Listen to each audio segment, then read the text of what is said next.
So கதாநாயகி அப்போதான் நான் அந்த ஜாபெல்லாம் அப்போதான் விட்டுருக்கேன். ஜஸ்ட் ஜாப் இன்னும் வீட்டில் கூட சொல்லலை விட்டுட்டேன்னு.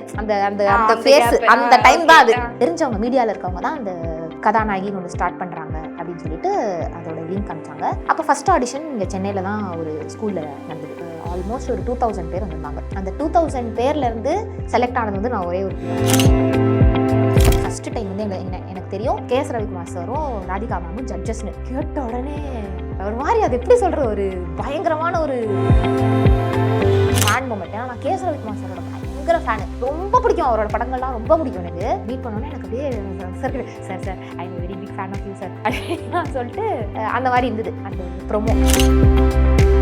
கேஎஸ் ரவிக்குமார் சார் முன்னாடி ராதிகா மேம் முன்னாடி பர்ஃபார்ம் பண்ணுறது வந்து எவ்வளோ பெரிய கிஃப்ட்டு எத்தனை பேருக்கு கிடைக்கும். அந்த பிரம்மாண்ட விஜய் டிவி செட்டு நமக்காக நம்மளோட அந்த ஒரு பர்ஃபார்மன்ஸ்க்காக குறைஞ்சது ஒரு நீங்கள் சொன்ன மாதிரியே தான். ஸோ கதாநாயகி வந்து ஒரு கோல்டன் பீரியட் நான் சொன்ன மாதிரி. அண்ட் அங்கே இருக்கும்போது நமக்கு அவ்வளோ ஒரு ஹைப்டப்பான ஒரு பிளாட்ஃபார்ம் தானே அது. ஸோ அது முடிஞ்சதுக்கப்புறம் நீங்கள் சொல்கிற மாதிரி பயங்கரமான ஒரு எக்ஸ்பெக்டேஷன் இருக்குது. ஓகே இனிமே நம்ம கஷ்டப்பட வேண்டாம், இனிமே நம்ம வந்து ஆஃபீஸாக ஏறி இறங்க வேண்டாம், இனிமே நம்ம ஆடிஷன் ஆஃபீஸாக நம்ம போய் கொடுக்க வேண்டாம் அப்படின்ற மாதிரி ஒரு ஏதாவது நம்ம ஒன்று பண்ணிடலாம் அப்படின்ற ஒரு பெரிய ஒரு நம்பிக்கை இருந்தது. ஆனால் நீங்கள் சொல்கிற மாதிரி அந்த மாதிரி கண்டிப்பாக வந்து அந்த ஏமாற்றம் கொஞ்சம் ரொம்ப அஃபெக்ட் பண்ணுற மாதிரி தான் இருந்தது. நிறைய நாட்கள் வந்து அழுதுருக்கேன். நைட்டு பெட்டுக்கு போகும்போது ஹேண்டில் பண்ண முடியாமல் அந்த ஒரு ரிஜெக்ஷன், நீங்கள் சொல்கிற மாதிரி அந்த ரிஜெக்ஷனை ஹேண்டில் பண்ண முடியாமல் நம்ம சைடில் ஏதாவது தப்பு இருக்கா, நம்ம ஏதாவது மிஸ்டேக் பண்ணுறோமா, நம்ம ஏதாவது தப்பாக பண்ணிட்டோமா, நம்ம அதை எப்படி கரெக்ட் பண்ணலான்னு தெரியல. அப்படி ஒரு மாதிரி ஒரு என்னடா பண்ணுறது எதுவும் நடக்க மாட்டேங்குது அப்படின்னு சொல்லி அந்த ரிஜெக்ஷன் வந்து ஹாய் பவித்ரா. ஹாய் ரித்து, எப்படி இருக்கீங்க? நல்லா இருக்கேன், நீங்கள் எப்படி இருக்கீங்க? நான் நல்லா இருக்கேன். நான் ஆக்சுவலி வந்து உங்கள்கிட்ட ஒரு முக்கியமான கேள்வி கேட்டே ஆகணும் அப்படின்ற ஒரு இதில் தான் இருக்கேன். லைக் உங்கள் ப்ரொஃபைல் பார்க்கும்போது ஃபுல்லாக உங்களோட ஹிஸ்ட்ரி எல்லாம் எடுத்தப்ப நீங்கள் என்ஐடியில் வந்துட்டு பிடெக் முடிச்சிருக்கீங்க, ஐஐஐடியில் வந்துட்டு எம்டெக் முடிச்சிருக்கீங்க, முடிச்சுட்டு சிங்கப்பூரில் போயிட்டு ஆர்டிஃபிஷியல் இன்டெலிஜென்ஸ் இன்ஜினியராக ஒர்க் பண்ணியிருக்கீங்க. அதெல்லாம் விட்டுட்டு ஒரு நல்ல ஒரு ஏர்னிங் இன்கம் எல்லாம் விட்டுட்டு எவ்வளோ இன்கம் ஆக்சுவலி அங்கே சொல்லவா? சொல்லுங்க. நான் வந்து ஜாப் விடும்போது 4 lakhs per month Indian rupees படி. 4 லட்சம். 4 lakh இந்தியன் ருபீஸ். ஆமாம். அந்த சேலரியை விட்டுட்டு நீங்கள் வந்துட்டு மீடியாக்குள்ளே தான் வரணும் அப்படின்னு டிசைட் பண்ணிட்டீங்க. ஆமாம். ஏன் நல்ல ஒரு ஃபினான்ஷியல் ஸ்டெபிலிட்டி கிடைச்சிருக்கும், வீட்டில் ஏதாவது கேட்டிருப்பாங்கல்ல, என்ன பண்ணாங்க? சுழி சொல்லுவாங்க சுழி. அது வந்து நம்ம வாழ்க்கையில் வந்துருச்சுன்னா நம்மளால் ஒன்றும் பண்ண முடியாது. நடந்து தான் ஆகும். சரி, ஜோக்ஸ் அப்பார்ட், எல்லாமே வந்து ஒரு தேடுதல் தான். ஸோ நீங்கள் சொன்ன மாதிரி சின்ன வயசுலேருந்தே வந்து ஒரு மாதிரி ஐ ஹாவ் ஆல்வேஸ் பீன் ஒரு சக்ஸஸ்ஃபுல்லான ஒரு பர்சன் தான். டான்ஸ்னால் டான்ஸ் நல்லா பண்ணுவேன், பாட்டு நல்லா பண்ணுவேன், படிப்பும் நல்லா படிப்பேன். ஸோ பெருசாக ஃபெயிலியர்ஸ்லாம் ரொம்ப பார்க்கல. ஒரு மாதிரி அப்படியே சக்ஸஸ்ஃபுல்லாகவே போயிட்டு இருக்கும்போது நடுவில் ஒரு ஃபேஸ் வந்து கண்டினியூஸாக எல்லா டைரக்ஷன்லேருந்தும் ஃபெயிலியர்ஸ். பிடெக் முடிச்சுட்டு எம்டெக் ஜாயின் பண்ணுறதுக்கு முன்னாடி எனக்கு ஒரு ஸ்பேஸ் கேப் இருந்தது. அந்த டைமில் பயங்கரமான ஒரு எல்லா சைட்லேருந்துமே, பர்சனல் சைட்லேருந்து, ப்ரொஃபஷனல் சைட்லேருந்து, ஃபேமிலி சைட்லேருந்து, எல்லா சைட்லேருந்துமே ஃபெயிலியர். எங்கே திரும்பினாலும் இப்போ பர்சனல் லைஃப்லேயும் எனக்கு ஒர்க் அவுட் ஆகல. ஜாப் அப்போ தான் லவ் மாதிரி ஒன்று ஏற்பட்டது. பட் அது வந்து என்னன்னு தெரிஞ்சுக்கிறதுக்கு முன்னாடியே அது it was one big flop. Okay. And I was very terribly hurt. அப்புறம் ப்ரொஃபஷனல் சைடில் அந்த மாதிரி நான் வந்து ஃபெயிலியர் பார்த்ததே இல்லை. ஒரு மக்கு பொண்ணு மாதிரி ஒரு treatment for what ever reason. அது ஒரு பெரிய ஸ்டோரி, எல்லாமே பெரிய ஸ்டோரி. ஸோ எந்த டைரக்ஷனை திரும்பினாலும் நிறைய ஃபெயிலியர்ஸ் அப்படிலாம் இருந்ததுனால அப்போலேருந்தே எனக்கு அந்த ஒரு தேடுதல் ஸ்டார்ட் ஆச்சு. என்னடா அது, நம்ம வந்து எல்லாமே கரெக்டாக தானே பண்ணோம். சின்ன வயசுலேருந்து வந்து அம்மா அப்பா எப்படி இருக்கணும்னு சொன்னாங்களோ அப்படி தானே நம்ம இருந்தோம். ஒரு ரிலேஷன்ஷிப் இருந்தது கிடையாது, ஒரு பாய் ஃப்ரெண்ட் இருந்தது கிடையாது, ஒன்றுமே இருந்தது கிடையாது. லைக் வந்துட்டு அம்மா அப்பா சொல்கிற மாதிரி இருக்கணுன்றதை விட சில அம்மா அப்பாக்கள்லாம் வந்துட்டு அந்த பிள்ளைய பாரு எப்படி நல்லா படிக்கிறா, லைஃப்ல எவ்வளோ நல்லா வந்திருக்கா, அந்த மாதிரி எக்ஸாம்பிளாக நீங்கள் அந்த மாதிரி ஒரு எக்ஸாம்பிளாக அது கரெக்ட். அந்த எக்ஸாம்பிளுக்கே வந்துட்டு ஒரு டவுன்ஃபால் அப்படின்னு அந்த மாதிரி எப்பவுமே ஒரு எக்ஸாம்பிளாகவே நான் அப்படி இருந்திருக்கேன். நானே அப்படி ஒரு டவுன்ஃபாலு கண்டினியூஸாக அது மாதிரி இருக்கும்போது எனக்கு அப்போ தான் ஒரு நிறைய கொஷின்ஸ், எக்கச்சக்க கொஷின்ஸ். எனக்கு எதுவுமே புரியல. எதுக்காக நம்ம இதெல்லாம் அப்போ பண்ணோம், இதெல்லாம் பண்ணால் நம்ம ஹாப்பியாக இருக்கலாம்னு அப்படி தானே நான் சொன்னாங்க. ஆனால் எதுவுமே ஒர்க் அவுட் ஆலையே அப்படின்ற மாதிரி அப்போ தான் அந்த ஒரு தேடுதல் ஸ்டார்ட் ஆச்சு. அப்போது அந்த மாதிரி ஒரு தேடுதல்ல அமைஞ்சது தான் இந்த மீடியா ஆக்டிங். அப்போ வந்து எனக்கு சின்ன வயசுலேருந்தே ஐ பீன் அ பர்ஃபார்மர். டான்ஸிங்காக இருக்கட்டும், சிங்கிங்காக இருக்கட்டும், பீயிங் ஆன் ஸ்டேஜ், பர்ஃபார்மிங் வந்து எனக்கு ரொம்ப ஹாப்பினஸ் கொடுக்கும். அப்போது இந்த டிக்டாக், டப் ஸ்மாஷ்லாம் அப்போ வந்தது பார்த்தீங்களா? அப்போது அந்த டிக்டாக்லாம் சிங்கப்பூரில் இருக்கும்போது டிக்டாக் இங்கே வந்து அதை பேன் பண்ணியிருந்தாங்க. பட் அங்கே அந்த கொஞ்ச நாள் இருந்துச்சு, அதுக்கப்புறம் பேன் பண்ணிட்டாங்க. அப்போது அங்கே இருந்தது. அப்போ அந்த டிக்டாக்லாம் பண்ணும்போது சரி நமக்கு மீடியா பிடிச்சிருக்கு, மீடியாவே பண்ணலாம் அப்படின்னு சொல்லிட்டு அப்போது என்னோட ஓன் யூடியூப் சேனல் ஸ்டார்ட் பண்ணி அதில் நிறைய டான்ஸ் வீடியோஸ், மெயினாக dance videos, classical dance videos மெயினாக போட்டுட்ருந்தேன். அப்புறம் சிங்கப்பூர்லேயே ஒர்க் பண்ணிட்டு இருக்கும் போதே சரி சிங்கப்பூர்லேயே நம்ம ஏதாவது மீடியா ஆப்பர்ச்சுனிட்டிஸ் ட்ரை பண்ணி பார்க்கலாம் அப்படின்னு சொல்லிட்டு ட்ரை பண்ணேன். ஆனால் சிங்கப்பூரில் வந்து பெருசாக வீடியோ ஆப்பர்ச்சுனிட்டிஸ் கிடையாது. சிங்கப்பூரே ஒரு சின்ன ஒரு சிட்டி அண்ட் கண்ட்ரி. அங்கே ப்ரொடக்ஷனே வந்து ரொம்ப கம்மி தான். லைக் க்ராப்ஸாக இருக்கட்டும், அது வந்து மெயினாக ஒரு ட்ரேடிங் சென்டர். ஸோ அதே மாதிரி even films and media productions கூட அங்கே ரொம்ப லிமிட்டட் தான். ஒரே ஒரு தமிழ் சேனல் தான் அந்த மாதிரி. அதுலேயும் வந்து ஃபாரினர்ஸ் நம்ம அங்கே போனால் நம்ம will be working as a foreigner தானே, நம்மளுக்கு ஆப்பர்ச்சுனிட்டிஸ் கொடுக்க மாட்டாங்க. ரெசிடென்ட்ஸ்க்கு தான், சிங்கப்பூர் ரெசிடென்ட்ஸ், சிங்கப்பூர் சிட்டிசன்ஸ் அந்த மாதிரி தான் ஆப்பர்ச்சுனிட்டிஸ் இருக்கும். ஸோ அப்போ வந்து சென்னை வந்துட்டு இங்கேருந்தே மீடியா ட்ரை பண்ணிவிட்டு இங்கேருந்து ஒர்க் ஃப்ரம் ஹோம் பண்ணிவிட்டு ட்ரை பண்ணுவேன். ஸோ ஒரு இது அந்த கோவிட் பீரியடில் 2 months இங்கே, ஒரு 1 month அங்கே, அப்புறம் ஒரு 4 months இங்கே, அந்த மாதிரி ட்ரை பண்ணிட்டு இருந்தேன். கோவிட் பீரியட் இல்லை, அதுக்கப்புறம் கோவிடுக்கு அப்புறம் ரைட் ஆஃப்டர் கோவிட். அப்புறம் தான் at one point of time எவ்வளோ நாள் தான் அவங்க அலோவ் பண்ணுவாங்க, சரிமா நீ சென்னையிலேருந்து ஒர்க் பண்ணுன்னு சொல்லிட்டு. நான் எப்படின்னா இங்கே ஒரு மாதம் அங்கே ஒரு மாதம் அப்படி பண்ணிட்டு இருந்தேன். அப்புறம் at one point of time I had to choose. ஒன்றா நீ இனிமேல் நீ சென்னையிலேருந்து ஒர்க் பண்ண முடியாது, சிங்கப்பூர்லேருந்து தான் ஒர்க் பண்ணி ஆகணும். மேபி வருஷத்தில் ஒரு 1 month போயிட்டு வரலாம், அது நமக்கு பத்தாது மீடியா பர்சியூ பண்ணணும்னா. ஸோ எதர் அதுவோ இல்லை இது ஒன்று ஒரு டிசைட் பண்ண வேண்டிய ஒரு ஸ்டேஜ் வந்தது. அப்போ வந்து எனக்கு ஐ வாஸ் வெரி கிளியர், நான் வந்து எனக்கு சிங்கப்பூர் ஜாப் விட்டுட்டு நான் மீடியா தான் ட்ரை பண்ணணும் அப்படின்னு. ஏன் ஐ வாஸ் வெரி கிளியர் அப்படின்னா எனக்கு வந்து அந்த ஜாப் இன்செக்யூரிட்டி இல்லை. இப்போ நான் அந்த ஜாபை விட்டுட்டேன்னா எனக்கு திரும்ப ஜாப் கிடைக்காதோ அப்படின்ற எனக்கு ஃபியர் இல்லை.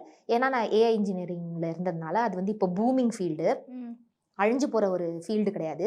இன்னும் அடுத்த ஒரு 50 வருஷத்துக்கு இந்த ஃபீல்டு தான் டாமினேட்டிங்காக இருக்க போகுது. ஸோ நான் எந்த டெக்னாலஜிஸில் ஒர்க் பண்ணியிருக்கேனோ அந்த டெக்னாலஜிஸ்லேயே அப்கிரேடட் டெக்னாலஜிஸை நான் வந்து படிச்சுட்டேன்னா என்னால் ஜாப் ஃபெச் பண்ணிக்க முடியுன்ற கான்ஃபிடன்ஸ் எனக்கு இருக்குது. அதனால சரி ஓகே நம்ம பிரேக் எடுத்துகிட்டு நம்ம ஒரு 2 years 3 years நம்ம இதில் ஃபுல் ஃப்ளெட்ஜாக ட்ரை பண்ணலாம் அப்படின்னு சொல்லிட்டு நம்மளோட ஒரு பேஷன், நம்மளோட ஹாப்பினஸ், நமக்குன்னு லைஃப்பில் ஒரு பர்பஸ் இருக்கும்ல, அதை தேடி போகும்போது ரொம்ப லாங் ஆன்சர் ஆயிடுச்சுல, பரவாயில்ல சொல்லுங்க. சரி அந்த மாதிரி அதை தேடி போகும்போது அமைஞ்ச விஷயங்கள் தான் இதெல்லாம். ஓகே, இப்போ நீங்கள் வந்துட்டு அந்த ஒரு ஸ்டேபிளான ஒரு இன்கம் வர ஒரு ஜாபை விட்டுட்டு நான் என்னோட பேஷன் நோக்கி தான் போக போகிறேன் அப்படின்னு நீங்கள் வந்து டிசைட் பண்ணிட்டீங்க. அது வீட்டில் சொல்லியிருப்பீங்கல்ல? வீட்டில் நான் வேலையை விட்டது ரொம்ப நாளாக சொல்லவே இல்லை. ஓகே, ஃபர்ஸ்ட் நான் வேலையை விட்டுட்டேன். சிங்கப்பூரில் வந்து நான் வேலையை விட்டுட்டேன், வேலையே இல்லை கையில். ஆனாலும் வந்து என்னோட லேப்டாப்லாம் ரிட்டர்ன் பண்ணிட்டேன். ஆனாலும் என்னோட ஓன் லேப்டாப்பில் சும்மா தேய்ச்சிட்டே இருப்பேன். லேப்டாப் வந்து அவங்க வாங்கிட்டாங்க. என்னோட ஓன் லேப்பில் ஒர்க் ஃப்ரம் ஹோம் பண்ணிட்டு இருக்கேன். ஒரு 6 மாதம் வரைக்கும் சொல்லலை வீட்டில். 6 மாதம் சொல்லலையா? ஒர்க் ஃப்ரம் ஹோம் பண்ணிட்டு இருக்கேன்னு ஓட்டிகிட்டு இருந்தேன். இல்லை ஒர்க் ஃப்ரம் ஹோம் பண்ணிட்டு இருக்கேன். அதுக்கப்புறம் வந்து இல்லை ஃபஸ்ட்டு ஒரு 3 மாதத்துக்கு சொல்லலை. அடுத்த 3 மாதம் வந்து நான் செபாட்டிக்கல் லீவ் போட்டு வந்துட்டேன். லாஸ் ஆஃப் பேல நான் இருக்கேன், ஜாப்ல தான் இருக்கேன், ஒரு 3 months இங்கே ட்ரை பண்ணிட்டு திரும்ப போயிடுவேன் அப்படின்னு சொல்லி அப்படியே ஓட்டினேன். அப்படியே கொஞ்சம் கொஞ்சமாக ஓட்டிட்டு கடைசியில் இல்லை வேலையவே விட்டுட்டேன். இப்படி சொன்னா என்ன பண்ணாங்க? டென்ஷன் ஆயிட்டாங்க வீட்டில், செம்ம டென்ஷன் ஆயிட்டாங்க. அப்பாலாம் வந்து என்னம்மா இது ஏதோ என்ன உனக்கு பைத்தியம் பிடிச்சிருக்கா, இது என்ன முட்டாள்தனமாக இருக்குது, இந்த மாதிரி யாராவது பண்ணுவாங்களா, இவ்வளோ நல்ல வேலையை போய் விட்டுட்டு என்னமோ பண்ணிட்டு இருக்க, உனக்கு எங்கேருந்து வந்து உனக்கு திடீர்னு உனக்கு என்ன உனக்கு திடீர்னு என்ன உனக்கு ஆக்டிங்கில் உனக்கு ஆசை? அப்பா எனக்கு சின்ன வயசுலேருந்தே ஆசை இருந்திருக்குப்பா, ஆனால் அது இருக்குன்றதே தெரியாத அளவுக்கு நீங்கள் என்ன வளர்த்துட்டீங்க. என்ன ஆக்டிங்கில் வந்து ஆக்டிங்ன்ற ஒரு விஷயத்த நான் பர்சியூ பண்ண முடியும் அப்படின்னு கூட எனக்கு யோசிக்க முடியாத அளவுக்கு வந்து நீங்கள் என்னை வளர்த்து வச்சுட்டீங்க. அதனால தான் வந்து உனக்கு அப்படி தோணுது. அப்படி கிடையாது, எனக்கு எப்பயுமே ஆக்டிங்கில் இன்ட்ரெஸ்ட் இருக்குது. இப்போ வரைக்கும் எங்கள் அப்பா தான் சொல்லிட்டு இருக்காரு, இப்படி என்னமோ திடீர்னு ஆக்டிங்கில் திடீர்னுலாம் இல்லை, அது எப்பயுமே உண்டு. அதனால அவங்க கண்டிப்பாக அவங்க ஒரு மாதிரி அவங்க வந்து அவங்களுக்கு என்னென்னா இப்போ இனிமேல் எப்படி வேலை கிடைக்கும், இதில் இந்த ஃபீல்டு வந்து அவ்வளோ ஒரு சேஃபான ஃபீல்டு இல்லையே, விமனுக்கு வந்து இது சேஃபான ஃபீல்டு கிடையாது நம்ம ஃபேமிலிக்கு இது ஒத்து வருமா, எக்கச்சக்க ப்ராப்ளம்ஸ் அது வந்துட்டே தான் இருக்கும் வீட்டில், ஒன்று மாற்றி தான் வந்துட்டே இருக்கும். நான் இதை எப்படி பார்க்குறேன்னா, நான் வந்து வாழ்க்கையில் முதல் தடவையாக கிளியராக இருக்கேன். இதெல்லாம் சொல்லிட்டு சிரிக்க கூடாது, நீங்க சிரிச்சா எனக்கும் உண்மைதாங்க. சரியா, சின்ன வயசுல இருந்து இதெல்லாம் நல்லா பண்ணிட்டேனே தவிர ஒரு டிசிஷன் எடுக்க தெரியாது, பிள்ளைக்கு ஒரு டிசிஷன் கூட எடுக்க தெரியாது. அப்படி ஒரு என்னத்த சொல்றது விடுங்க, அப்படிதான் ஒரு டிசிஷன் எடுக்க தெரியாது. எப்பவுமே குழப்பமா தான் இருப்பேன். ஏன்னா எல்லா டெசிஷனுமே இங்கேருந்தே எடுப்பேன், எல்லாமே இங்கேருந்து யோசிப்பேன். அந்த மாதிரி ரொம்ப பிரெயினை யூஸ் பண்ணி, லாஜிக் யூஸ் பண்ணி, கரெக்டாக இருக்கணும், ஃபேராக இருக்கணும், நியாயமா இருக்கணும், அந்த மாதிரியான ஒரு ஆளு தானே. அது நல்லது, மிச்சம் உங்களுக்கு நமக்கு கிடையாது. சரியா, நம்ம நியாயமா இருந்தா மிச்சம் உங்களுக்கு நல்லது. இப்போ வந்து நம்ம எது கரெக்டோ அதை பண்ணோம்னு வச்சுக்கோங்களேன், அது வந்து உலகத்துக்கெல்லாம் நல்லது. ஆனா நமக்கு எது பிடிச்சிருக்கோ அதை பண்ணாதானே நம்ம ஹாப்பியா இருக்க முடியும். நம்ம ஹாப்பினஸ் பத்தி யோசிக்கிறதுக்கு தான் நம்ம ஹாப்பினஸ் பத்திலாம் நான் அப்படி ஒரு விஷயமே நான் நினைச்சதே இல்லை. ஆனா நான் ஹாப்பியா தான் இருந்திருப்பேன். ஆனா எப்படி நான் சொல்றதுன்னா, இப்ப எனக்கு வந்து இது வேணுமா, இப்ப எனக்கு 2 ஆப்ஷன் கொடுக்குறீங்கன்னு வச்சுக்கோங்களேன். சின்ன வயசுல இருந்து எப்படின்னா, எனக்கு ஒண்ணு வந்து எனக்கு பிடிச்சிருக்கு, இன்னொன்னு வந்து ரொம்ப நல்லது அப்படின்னு சொல்லி எனக்கு கொடுக்குறாங்க. நான் வந்து பை டிஃபால்ட் நல்லதை தான் சூஸ் பண்ணுவேன், பிடிச்சதை சூஸ் பண்ணதே கிடையாது. நல்லது எதுவோ அதை தான் சூஸ் பண்ணுவேன். ஒரு சைடு கீரை, ஒரு சைடு சேப்பங்கிழங்கு கறி ஃப்ரை கொடுக்குறாங்கன்னு வச்சுக்கோங்க, கீரை தான் சரி அதான் பிடிக்கும், அதை பார்த்துட்டே இதை சாப்பிடுவேன். அப்படி ஒரு ஆளு. நல்லதை தான் வந்து சூஸ் பண்ணுவேன். ஆனா எப்பவுமே ஒரு குழப்பம், சூஸ் பண்ண தெரியாது, இதுவா அதுவா அப்படி நிறைய அப்படிலாம் இருந்தது. அதெல்லாம் இல்லாம இப்பதான் நான் வாழ்க்கையில வந்து கொஞ்சம் தெளிவா இருக்கேன். எனக்கு இதுதான் பண்ணணும், நான் இப்படிதான் இருக்கணும், I am very clear what I want to do அப்படின்னு சொல்லிட்டு ரொம்ப டிஃப்ரெண்ட்டாக இவ்வளோ நாள் ஒரு ஒரு ஒரு 3 years 4 years முன்னாடி வரைக்கும் ரொம்ப டிஃப்ரெண்ட்டாக என்னோட பெர்ஸ்பெக்டிவ் அதெல்லாம் ரொம்ப டிஃப்ரெண்ட்டாக இருந்தது. இப்போ ரொம்ப டிஃப்ரெண்ட்டாக இருக்குது. ஸோ ஃபர்ஸ்ட் டைம் நான் கிளியராக இருக்கிறதுனால எனக்கு கன்ஃபியூஷன் இல்லை, ஐ எம் வெரி கிளியர். அதனால் என்னை பொறுத்த வரைக்கும் என்னோட அப்பா அம்மாவுக்கு பாவம், அவங்க 60 வயசில் அவங்களுக்கு இதெல்லாம் கோத்ரூ பண்ணணும்னு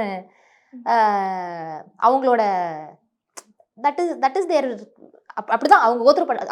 என்னை பொறுத்த வரைக்கும் எங்கள் அப்பாவுக்கு இது ஒரு learning, it's a learning process for him also. அவருக்கும் இது ஈஸி கிடையாது. பொண்ணு வந்து இப்படி இந்த மாதிரி இந்த ப்ரொஃபஷனில் போகிறா, அப்பாவுக்கு உடன்பாடு இல்லை. ஆனால் அதை எப்படி ஒத்துப்பாரு, எப்படி ஏற்றுப்பாரு, எப்படி அந்த அக்செப்டன்ஸோட வாழறது அப்படிங்கிறது வந்து இட்ஸ் அ மியூச்சுவல் லேர்னிங். அப்படிதான் நான் பார்க்குறேன். ஸோ உங்கள் லைஃப் வந்துட்டு இப்போ எல்லாரோட லைஃப்பையும் வந்துட்டு ரொம்ப திருப்பி போட்ட ஒரு விஷயம்னா கோவிட் அப்படின்னு சொல்கிறாங்க. ஸோ உங்கள் லைஃப்பையும் வந்துட்டு கரியர் வைஸாகவும் வந்துட்டு திருப்பி போட்டது covid. So pre covid Pavithra and post covid Pavithra.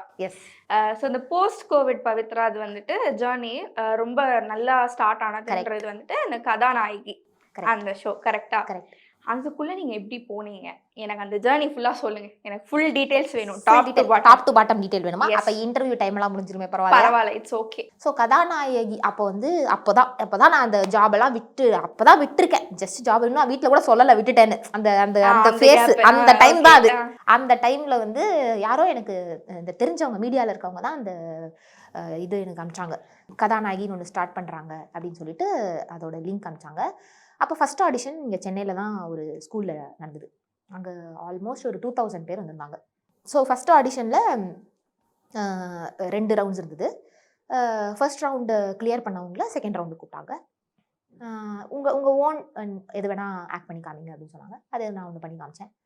அதுக்கப்புறமா செகண்ட் ரவுண்டு ஆடிஷன் கண்டக்ட் பண்ணாங்க. அதில் வந்து ஒரு 155, அந்த 2000லேருந்து 155 பேர் ஷார்ட் லிஸ்ட் பண்ணி செகண்ட் லெவல் கூப்பிட்டுருந்தாங்க. அது போனேன். அதுக்கப்புறம் அடுத்த லெவல் வந்து ஒரு 30, அந்த 150லேருந்து ஒரு 30 மட்டும் தான் ஷார்ட் லிஸ்ட் பண்ணியிருந்தாங்க. 30 பேர் இருந்தாங்க. இன்னொரு 30 வந்து அவங்க இந்த இன்ஸ்டாலேருந்து அப்புறம் இந்த மிச்ச சோர்சஸ்லேருந்து வந்தவங்க, ஷார்ட் லிஸ்ட் ஆகி வந்தவங்க அங்கே டைரெக்டாக அந்த இதில் வந்தாங்க. அதுலேருந்து அதுக்கப்புறமா அதுலேருந்து ஒரு 30 ஷார்ட் லிஸ்ட் பண்ணாங்க. ஃபைனலாக 60லேருந்து ஒரு 30 ஷார்ட் லிஸ்ட் பண்ணாங்க. எங்களுக்கெல்லாம் ஒரு மைண்ட் கோபி சாரோட ஒரு ட்ரைனிங் செஷன் ஒன்று கண்டக்ட் பண்ணாங்க. அந்த செஷன் தான் ஃபைனல் டிசைட் பண்ணுற மாதிரி. அதுக்கப்புறமா அந்த அந்த அந்த அந்த அந்த 2000 சென்னையிலேருந்து பார்ட்டிசிபேட் பண்ணாங்க இல்லையா, அந்த 2000 பேர்லேருந்து செலக்ட் ஆனது வந்து நான் ஒரே ஒருத்தி தான். ஆமாம் ஆமாம் செம்மங்க. ஆமாம். அண்ட் இந்த மாதிரி ஆடிஷன்ஸ் வந்து சென்னை, மதுரை, கோயம்புத்தூர் 3 பிளேஸில் கண்டக்ட் பண்ணாங்க. மதுரையிலேருந்து அந்த என்டையர் ஆடிஷன் மூலமாக செலக்ட் ஆனது வந்து அக்ஷயா. ஒருத்தி மட்டும்தான். நாங்கள் 2 பேர் மட்டும்தான் அந்த ஆடிஷன்ஸ்லேருந்து வந்தோம். மிச்சவங்க எல்லாருமே இந்த இன்ஸ்டா அண்ட் ஆல்ரெடி மூவிஸில் இருந்தவங்க. அந்த மாதிரி இவங்க அந்த அந்த அந்த சொன்னேன்ல இன்னொரு 30 பேர், அந்த 30 பேர்லேருந்து மிச்சவங்கெல்லாம் வந்தது வந்து அந்த. ஸோ ஆனால் அந்த சென்னை ஆடிஷன்ஸ் மொத்த ஆடிஷன்ஸ்லேருந்து போன ஒரே ஒரு ஆள் நான் தான் அப்படின்ற ஒரு பெருமையை நான் இங்கு குறிக்கொள்கிறேன். ஸோ ஃபைனலி வந்துட்டு இந்த சக்ஸஸ்ஃபுல்லாக இருந்த ஒரு பிள்ளை வந்துட்டு திடீர்னு ஒரு டவுன்ஃபால் ஃபேஸ் பண்ணுறா அப்படின்றதுக்கப்புறம் திருப்பி இன்னொரு சக்ஸஸ், அப்பா நம்மளுக்கு ஒரு ஸ்டெப் கிடச்சிருச்சு அப்படின்ற மாதிரி ஒரு ஃபேஸ், அப்படின்ற மாதிரி ஒரு ஃபேஸ். கண்டிப்பா கண்டிப்பா அது ஒரு புஷ் உங்களுக்கு. கண்டிப்பா கண்டிப்பா அப்படின்ற மாதிரி ஒரு ஃபேஸ். ஆனா அது ஒவ்வொரு ஆடிஷன்ஸ்க்கு அப்புறமும் எப்படி இருக்கும்னா அப்படியே வெயிட் பண்ணிட்டே இருப்போம். எப்படா கால் வருவான் செலக்ட் ஆயிடுவான் அப்படியே வெயிட் பண்ணிட்டே இருப்போம். அப்புறம் ஃபர்ஸ்ட் டைம் கால் வரும், அப்பாடா ஃபர்ஸ்ட் ஆடிஷன் செலக்ட் ஆயிட்டோம். அப்புறம் செகண்ட் ஆடிஷன் எப்படியாவது கிளியர் பண்ணு. அது அது ஒரு மாதிரி அந்த ஃபேஸ் ஒரு மாதிரி ரொம்ப ஆங்ஷியஸா இருக்கும். எப்படா கால் வரும், எப்படா ஐயோ இன்னைக்கு கால் வரலையே, நாளைக்கு வந்துருவான், நாளைக்கு வரலையே. அப்புறம் அந்த தெரிஞ்சவங்கள்ட்டலாம் நம்ம கேட்போம், உனக்கு கால் வந்துருச்சா அப்படின்னு சொல்லிட்டு. அப்புறம் ஃபைனலாக அந்த ப்ரொமோ ஷூட்டுக்கு கூப்பிட்டாங்க. ப்ரொமோ ஷூட்டுக்கு கூப்பிட்ட போது தான் ஃபர்ஸ்ட் டைம் வந்து எனக்கு தெரியும் KS ரவிக்குமார் சாரும் ராதிகா மேமும் ஜட்ஜஸ்னு. கேட்ட உடனே ஒரு மாதிரி அது எப்படி சொல்கிறது, ஒரு பயங்கரமான ஒரு வாவன் ஒரு ஃபேன் மூமெண்ட். ஏன்னா நான் KS ரவிக்குமார் சாரோட பயங்கர ஃபேனு, ரொம்ப பிடிக்கும் அவரோட படங்கள்லாம் ரொம்ப பிடிக்கும் எனக்கு. So KS Ravikumar, Radhika ma'am of course she is a great actress and all. But எனக்கு அந்த அந்த பர்சனல் இது வந்து எனக்கு KS ரவிக்குமார் சாரோட மூவிஸ்லாம் எனக்கு ரொம்ப பிடிக்கும். ஸோ அன்றைக்கி நான் அங்கே போய் மீட் பண்ணோன்னே எனக்கு அப்படியே sir I am very big fan of you sir அப்படின்னு சொல்லிட்டு அந்த மாதிரி இருந்தது. அந்த ப்ரொமோ சூப்பராக இருந்தது. அதுக்கப்புறமா ஸ்டார்ட் ஆச்சு, கதாநாயகி ஷோ ஸ்டார்ட் ஆனதுக்கப்புறம் என்னோடய லைஃப்பில் வந்து ஒரு கோல்டன் பீரியட்னா நான் அந்த கதாநாயகி டைம் பீரியடை நான் சொல்லுவேன். It was definitely a golden period for me. Of course நிறைய சேலஞ்சஸ் இருந்தது, அதுலேயும் நிறைய என்ன சொல்கிறது டிஃபிகல்ட்டிஸ் இருந்தது, ப்ரெஷர் இருந்தது நிறைய. அதில் நிறைய மிஸ்டேக்ஸ் நடந்தது from my side, whatever right, எல்லாமே இருந்தது. இட் வாஸ் நாட் ஒரு ரெட் கார்பெட் வாக் கிடையாது. டெஃபினெட்லி அது வந்து it was a roller coaster ride. But நம்ம ரோலர் கோஸ்டர் ரைடு என்ஜாய் பண்ணுவோமா இல்லையா, அந்த மாதிரி வந்து அது டெஃபினெட்லி ஒரு கோல்டன் பீரியட்னு சொன்னால் நான் அந்த கதாநாயகி டைம் சொல்லுவேன். ஏன்னா நம்ம எவ்ரி டைம் பர்ஃபார்ம் பண்ணுவோம். KS ரவிக்குமார் சார் முன்னாடி, ராதிகா மேம் முன்னாடி பர்ஃபார்ம் பண்ணுறது வந்து எவ்வளோ பெரிய கிஃப்ட்டு, எத்தனை பேருக்கு கிடைக்கும். ஸோ அது நான் ரொம்ப என்ஜாய் பண்ணேன். அந்த அந்த பிரம்மாண்ட விஜய் டிவி செட்டு நமக்காக, நம்மளோட அந்த ஒரு பர்ஃபார்மன்ஸ்க்காக குறைஞ்சது ஒரு 100 பேர் ஒர்க் பண்ணியிருப்பாங்க. நம்ம ஸ்கிரிப்டுக்காக ஒரு சில பேர் ஒர்க் பண்ணியிருப்பாங்க, அந்த ஸ்டேஜ் செட்டப்காக ஆர்ட் ஒர்க்கில் ஒர்க் பண்ணிட்டு இருப்பாங்க, பிஹைண்ட் கேமராவில் ஒர்க் பண்ணுவாங்க, எடிட்டிங்கில் ஒர்க் பண்ணிட்டு இருப்பாங்க. நம்மளோட அந்த ஒரே ஒரு பர்ஃபார்மன்ஸ்க்காக குறைஞ்சது ஒரு 100 பேர் ஒர்க் பண்ணுறாங்க. அதில் நம்ம அதை நம்ம விட்னஸ் பண்ணுறோம். அதில் வந்து நம்ம சென்டர் ஆஃப், நம்ம actually we are the face of அந்த 100 பேரோட உழைப்பு வந்து நம்ம தான் அந்த ஸ்பாட்டில். அப்படிங்கும்போது அது ஒரு சூப்பர்பான ஃபீலிங் கண்டிப்பாக. ஸோ அதை நான் ரொம்ப செரிஷ் பண்ணுவேன் என்னோட லைஃப்பில், எப்போவுமே நான் அதை செரிஷ் பண்ணுவேன். அண்ட் அப்போது அந்த பார்ட்டிசிபென்ட்ஸ் அதை அவங்க கிடைச்ச நாங்கள் எல்லாருமே வந்து ஒரு நல்ல கேங் ஆஃப் ஃப்ரெண்ட்ஸ். காம்படிஷன் இருக்கும், எல்லாருக்கும் நடுவுலையுமே காம்படிஷன் இருக்கும். பட் அந்த காம்படிஷனை தாண்டி எல்லாருமே வந்து இன்னொருத்தவங்க நல்லா பெர்ஃபார்ம் பண்ணணும், அதே மாதிரி ஹெல்தி காம்படிஷனாக இருக்கும். வந்து கேட்பாங்க என்னோட பெர்ஃபார்மன்ஸில் ஏதாவது கரெக்ஷன் சொல்லுடி, நீ சொல்லுடி, நீ ஏதாவது சொல்லு, இதில் எது கரெக்டாக இருக்கும் அப்படின்ற மாதிரி ஒரு ஷேர் பண்ணிக்கிறது, அதெல்லாமே இருந்தது. அண்ட் ஸ்பெசிஃபிக்காக சொல்லணும்னா ஜனனியும் நானும் ஒரு பயங்கர ரேப்போ. அதில் இப்போ நான் அவள்கிட்ட பேசி ரொம்ப நாள் ஆச்சு. பட் அந்த ஷோ போது ஒரு நல்ல ரேப்போ எனக்கும் ஜனனிக்கும். ஓகே.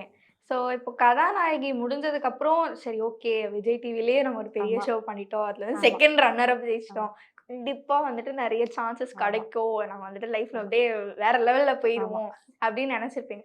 பட் நீங்கள் ஒரு எக்ஸ்பெக்டேஷன் வச்சுருந்தீங்கல்ல, பட் அதுக்கு ஏற்ற மாதிரி ஆப்பர்ச்சுனிட்டிஸ் வரல, நீங்கள் இன்னமும் கஷ்டப்பட்டுட்டு தான் இருக்கீங்க, நிறைய ஆடிஷன்ஸ்லாம் போயிருப்பீங்க, நிறைய இடத்துல ரிஜெக்ட் கூட ஆயிருப்பீங்க. ஸோ அந்த ரிஜெக்ஷன்ஸ் எப்படி ஃபேஸ் பண்ணீங்க? நீங்கள் சொன்ன மாதிரியே தான். ஸோ கதாநாயகி வந்து ஒரு கோல்டன் பீரியட் நான் சொன்ன மாதிரி.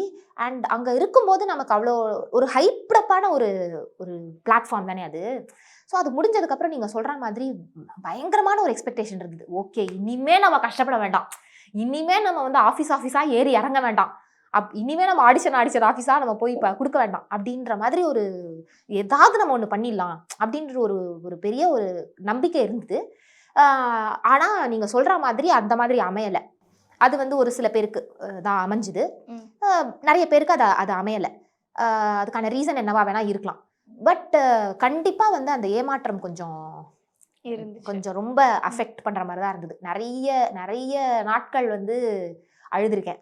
நைட்டு பெட்டுக்கு போகும்போது ஹேண்டில் பண்ண முடியாமல் அந்த ஒரு ரிஜெக்ஷன், நீங்கள் சொல்கிற மாதிரி அந்த ரிஜெக்ஷனை ஹேண்டில் பண்ண முடியாமல், நம்ம சைடில் ஏதாவது தப்பு இருக்கா, நம்ம ஏதாவது மிஸ்டேக் பண்ணிட்டோமா, நம்ம ஏதாவது தப்பாக பண்ணிட்டோமா, நம்ம அதை எப்படி கரெக்ட் பண்ணலான்னு தெரியல, அப்படி ஒரு மாதிரி ஒரு என்னடா பண்ணுறது எதுவும் நடக்க மாட்டேங்குது அப்படின்னு சொல்லி அந்த ரிஜெக்ஷன் வந்து ரொம்ப பெயின்ஃபுல்லாக தான் இருந்தது. அது ஏன்னா அது அந்த எக்ஸ்பெக்டேஷன் அப்படி இருந்ததுனால, ஐயோ இன்னும் 1 மாதம் ஆயிடுச்சு எதுவுமே நடக்கலையே, இன்னும் 2 மாதம் ஆயிடுச்சு எதுவுமே நடக்கலையே, நம்ம இவ்வளோ ட்ரை பண்ணுறோம் எதுவுமே நடக்கலையே அப்படின்னு சொல்லிட்டு அது ரொம்ப பெயின்ஃபுல்லாக இருந்தது, ரொம்ப பாரமாக இருந்தது. நிறைய நாள் நான் வந்து அழுதுருக்கேன் நைட்டு தூங்கும்போதுலாம். அதுக்கப்புறம் இப்போ வந்து ஆல்மோஸ்ட் 11 months கிட்ட ஆயிடுச்சு. 10-11 months to 1 year கிட்ட ஆப்போகுது. ஸோ இப்போ வந்து I am out of it. அப்போ டெஃபினெட்லி ஒரு அட்லீஸ்ட் ஒரு 6 months 7 months வரைக்குமே வந்து ஏதாவது ஒன்று ஆயிடாதான்ட்டு அப்படி இருந்துகிட்டே தான் இருந்தது. அது ஐ கேனாட் டினை. ஸோ அது கண்டிப்பாக அது இருந்தது. அந்த rejection was very painful. But இப்போ நான் என்ன பிலீவ் பண்ணுறேன் அப்படின்னா, எல்லாத்துக்கும் அதாவது எப்பப்போ நடக்கணுமோ அது அப்பப்போ நடக்கும். நம்ம கடமையை நம்ம அப்படியே பண்ணிட்டு போயிட்டே இருப்போம். ஓகே, அது ஆக்சுவலி ஒரு ரொம்ப நல்ல லேர்னிங் அப்படின்னு சொல்லலாம். அண்ட் ரிஜெக்ஷன் ஃபேஸ் பண்ணீங்கல்ல, ஸோ அது என்னன்னா சொல்லி ரிஜெக்ட் பண்ணிருந்தாங்க உங்களை? ஸோ இப்போ சீரியல்ஸ்க்கு ஆடிஷன்ஸ்க்கு கூட கூப்பிட்டாங்க. அப்போ வந்து என்ன சொன்னாங்கன்னா, ஒரு காமன் ரீசன், நிறைய பிளேசஸ்லேருந்து ரிஜெக்ஷன் வந்த ஒரு காமன் ரீசன் வந்து